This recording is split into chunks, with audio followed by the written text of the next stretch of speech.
How's it going, guys? So we got our first news from the Broken Arrow in absolutely ages. If you look at the events here, it'll show you the last news was in April 22nd, and they've posted so they changed a couple things in the PTE, and they posted that as news. But this is the first news.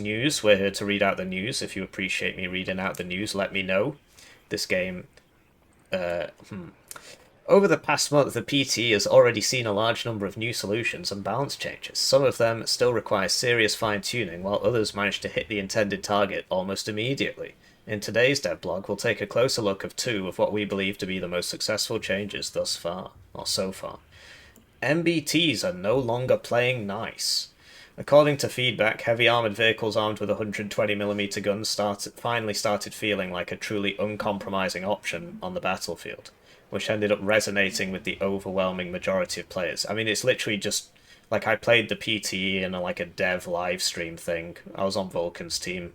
I did my own stream of it. If you go on the live tab, you'll see it. And all I did was just blob up a bunch of tanks and just drive them into everybody and kill them. So, because infantry sucks in this game at killing vehicles at close range. Tows and stuff are pretty good. Um, yeah, in part because the visual and audio impact of firing them now finally matches their gameplay performance. Why did tanks originally have an aim time of 3 to 4 seconds while APF SDS rounds base damage capped to 6? Okay, that's a sentence. Previously, the logic was roughly the following. In a direct duel, the MBT was, so to speak, playing fair, giving enemy vehicles enough room to use their ATGMs. Everything works like that in this game. You get so few units that if things die in one hit, then obviously just all your units die immediately. So they make everything tanky, and you've got fewer units compared to. I mean, I'm comparing it to traditional RTS games, proper RTS games. I would call them. That's a bit elitist, but Age of Empires, basically. But yeah, Warno, Red Dragon. For those of you who don't know, this dev team was a former Red Dragon Pro team, and Flix made Red Dragon. He was part of Eugen Systems. He made Red Dragon. So they all loved Red Dragon so much that they decided to make a game where you get like half the units. No, it's less. You get like a quarter of the units as you do in Red Dragon. So yeah, things can't die too quick because then you won't have any units because you get so few to begin with. At the same time, it's important to remember that tanks do not need to maintain LOS until hit, meaning their only task was to simply survive long enough to fire, instantly deploy smoke afterwards, and still guarantee A damage. However, time has shown that such fair duels simply did not justify themselves. This logic especially hurt long-range tank engagements, as well as ambush fire against superior vehicles. On top of that, MBTs were also hard to prove their cost due to the near-guaranteed arrival of a strike fighter carrying guided bombs or cluster munitions. While the price looked justified on the card, the vehicle itself often did not feel worth that amount in actual battle. Yeah, well, that's 100% correct because of the way the Broken Arrow income scaling works. You buy a unit, you pay tax on that unit until it dies.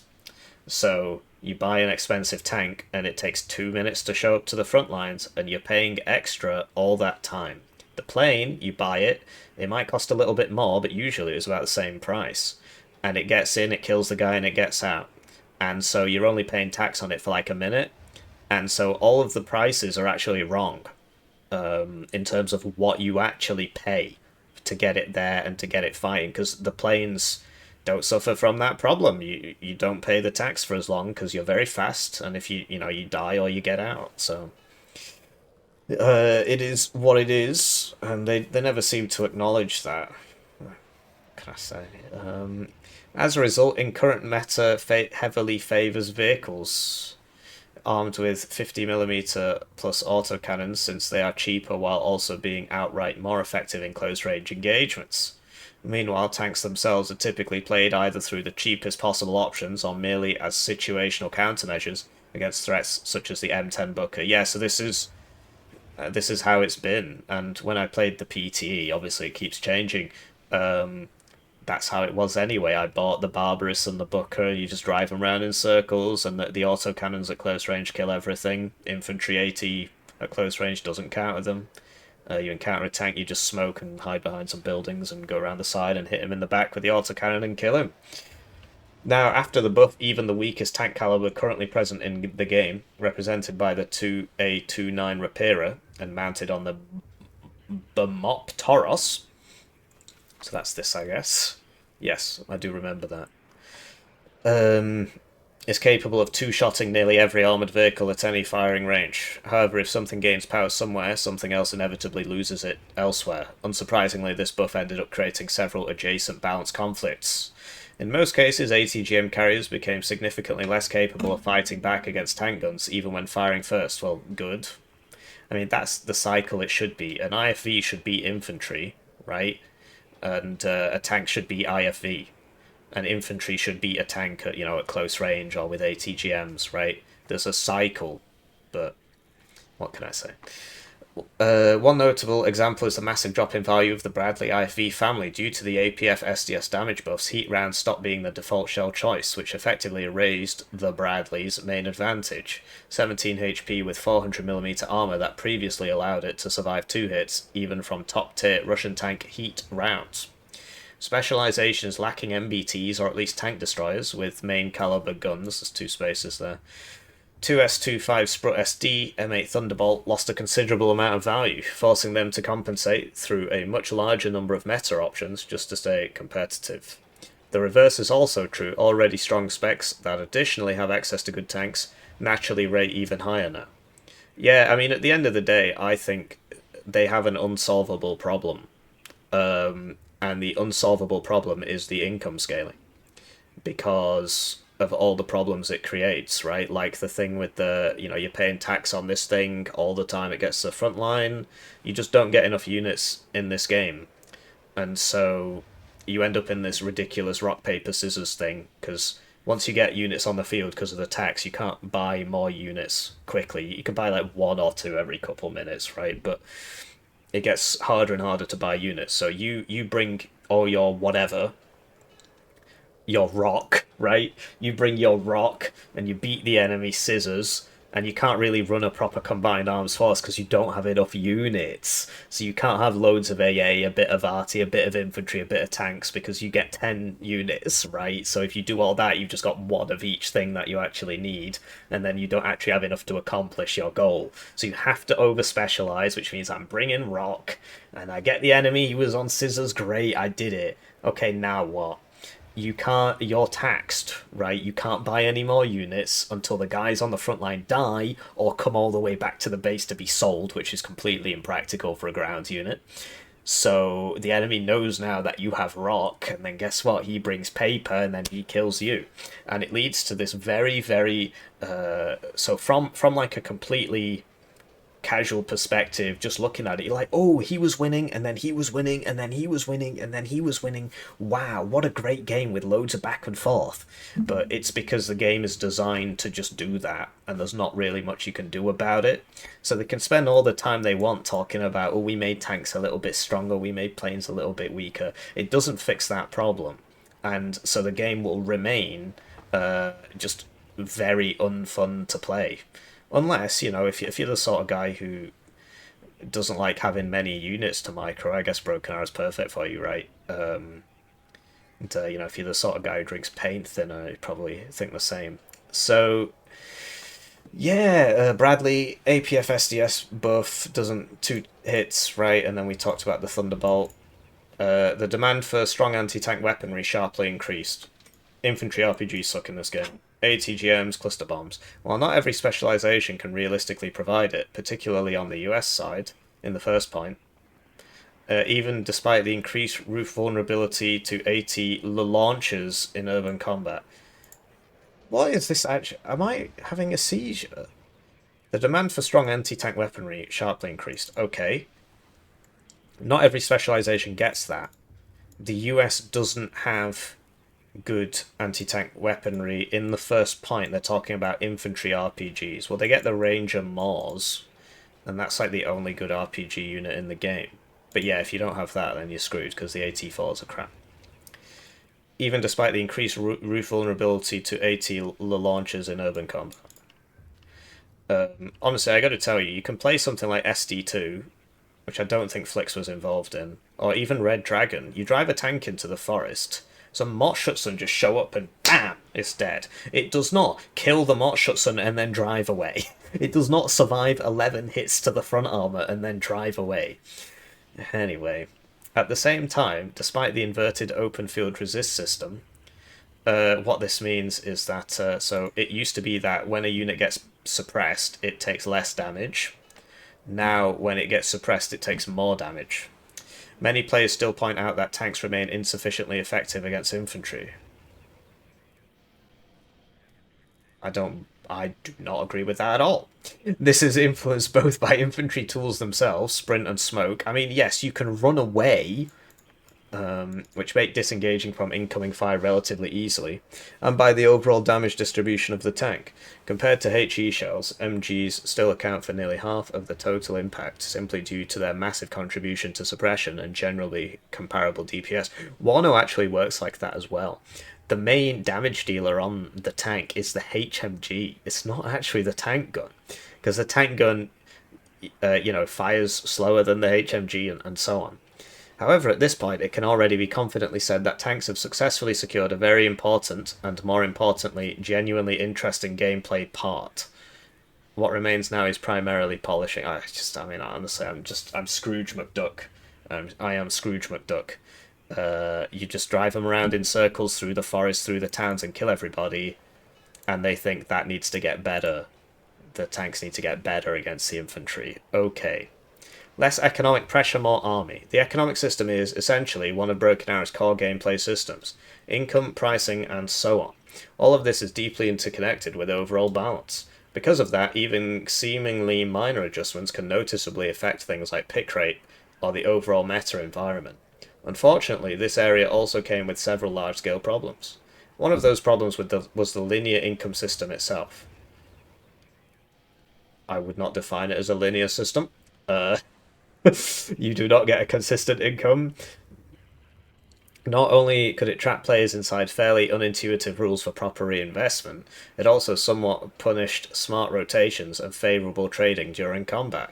Most importantly, the amount of tuning flexibility inside the system was extremely limited, forcing much of the economic stabilisation onto the compensation system, which ultimately also turned out to be far from an ideal solution. I feel like I'm just reading ChatGPT. Surely it's not the case. I must just be tired or something. What is that saying? I look at it and I just see words.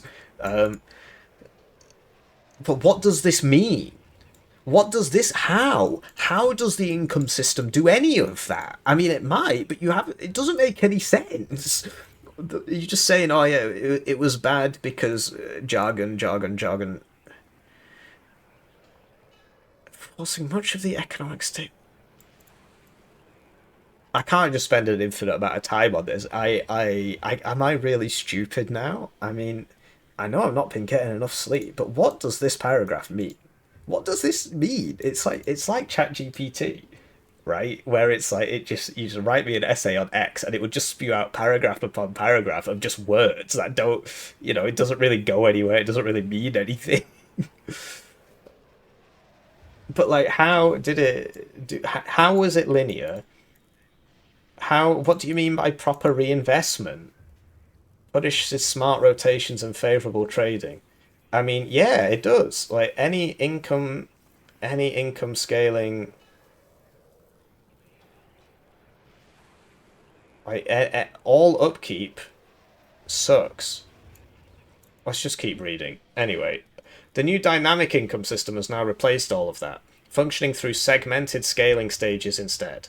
Without diving too deeply into the complicated details, the key advantage of the new system is that income now reacts far more accurately to the actual battlefield situation. That is a supposition. That is a thesis. That is not... That doesn't mean it's right. In practice, a full wipe no longer forces players to stop deploying units simply to preserve maximum income, while prolonged favourable trading combined with gradual force build-up has, on the contrary, become economically rewarding. To prevent abuse through permanently staying inside the 100% income range, we introduced a cap of 1,500 reserve points. Interestingly enough, some players managed to discover an exploit involving refund cashback that also applied to supply inside transports. In other words, a supply crate parked near spawn could literally function as a bank account, allowing players to deposit and withdraw resources whenever needed, while also transferring points between teammates. Okay, so you would buy, because like IFVs carry their own supply now and stuff like that. So I guess if you buy a transport and fill up the supply on it and then sell it, does it you get more money or something? I don't really understand what's being said there. Naturally, the concept itself is hilarious, but will obviously be fixed in the future, so it still works. Maybe I could look into it. We will also continue gathering statistics and analysing your feedback, adjusting stage thresholds and decay scaling where necessary. Before wrapping things up, let's briefly clarify some terminology in case we accidentally manage to confuse everyone. Well, you certainly confuse me. So income, you get 300 points per minute, but then you pay upkeep on whatever's already alive, right? Segment, a range bracket with upper and lower thresholds used to calculate income scaling while total upkeep remains inside the settled range. So if I have... Right. So, from what I understand, maybe I'm wrong on this, it used to be, because they say it's linear, but obviously it's a different thing is linear.